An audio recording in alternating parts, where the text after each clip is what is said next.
And I must tell you, this presumption that you hear consistently from Joe Biden and Kamala Harris, that America is systemically racist, and that, as Joe Biden said, that he believes that law enforcement has an implicit bias against minorities, is a great insult to the men and women who serve in law enforcement. And I want everyone to know, who puts on the uniform of law enforcement every day, that President Trump and I stand with you.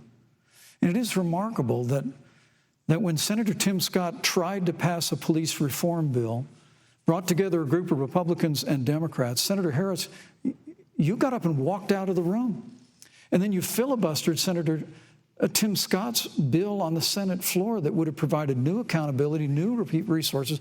Look, we don't have to choose between supporting law enforcement, improving public safety, and supporting our African-American neighbors and all of our minorities.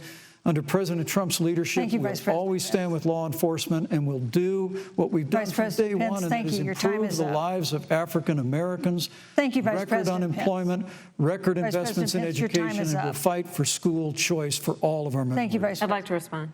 Senator Harris.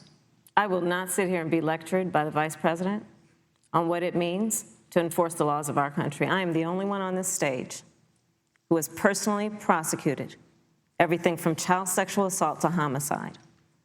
I'm the only one on this stage who has prosecuted the big banks for taking advantage of America's homeowners. I'm the only one on this stage who prosecuted for-profit colleges for taking advantage of our veterans.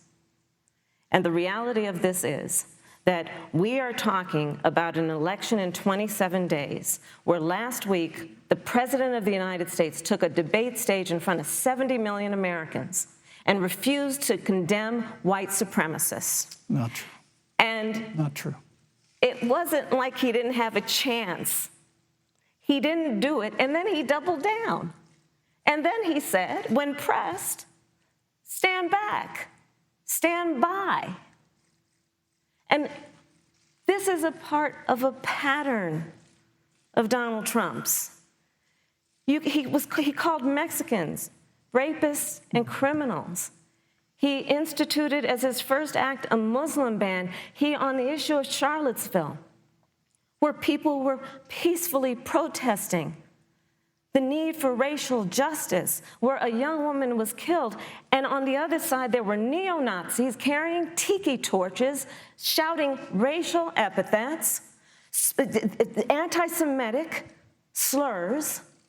And Donald Trump, when asked about it, said there were fine people on both sides. This is who we have as the President of the United States. And America, you deserve better. Joe Biden will be a president who brings our country together. Senator Harris. And recognizes the beauty in our diversity and the fact that we all have so much more in common than what separates us.